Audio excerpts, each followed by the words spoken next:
Many times I get emails from students, and the email always ends with something like, "Sir, please, nobody else is helping me. I am writing to so many people, but nobody is getting back to me. Can you please give me a response to this email?" and so on. And of course, like, I myself take out time. I have a team and who also, like, help out with responding to different kind of questions on different kind of platforms and so on. So we try to make sure that everybody who writes to us, we are trying to give them a good response. But there's a simple answer to this, and I want to address this because I think this is very childish to right away think that nobody's helping you. Because if you think about anybody who is living a normal grown-up life, the time in their day is very limited. In India, we are in the culture that, okay, like, if you talk to somebody for 5 minutes, what's the problem? If you have a call with somebody for 5 minutes, what's going to happen? But you always know that you give the finger and they'll take the entire hand. So 5-minute call turns into a half-an-hour call, sometimes 1-hour call, and then afterwards it happens again and again and again. So this is the reason why you would see many times, like, people who really have a lot of work to do, they would have either limited time or they're going to prioritize the people who are asking the right questions. Because many of the information that you're asking to somebody, you can find very easily by searching on Google, online, YouTube, and there are many platforms which are out there. So that's the first thing. That's something that you have to keep in mind, that if you have a decent enough query, which is something which speaks to them right away, many people are actually happy to take out the time to respond to you. The second thing is that many times when you see, like, okay, you're an Indian, you come to Germany, and then there are other Indians who don't want to help you or something. I wouldn't say that it's a complete lie. There's sometimes you come across scenarios where, like, there are some people who are giving you false information or not telling you the right things and so on. I've seen some cases like these. But I think it's also like this kind of feeling that I did this on my own, or like, I had to figure out this way. I had to figure out how to do XYZ.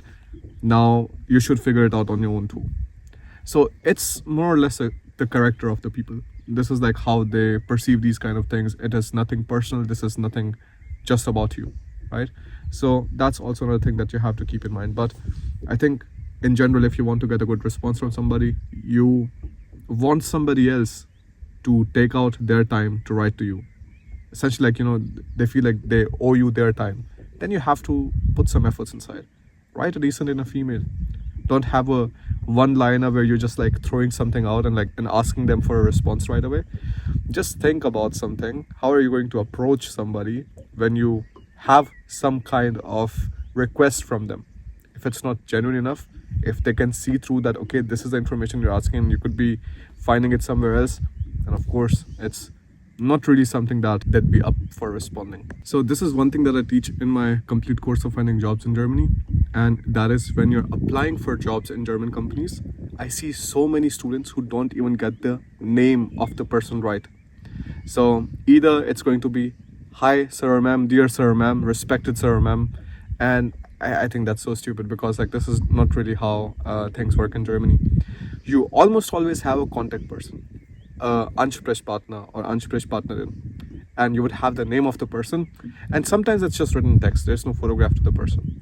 Now what happens in these kind of scenarios is, again, many people don't even want to do a simple Google search with the first name and see what kind of images are coming on Google search.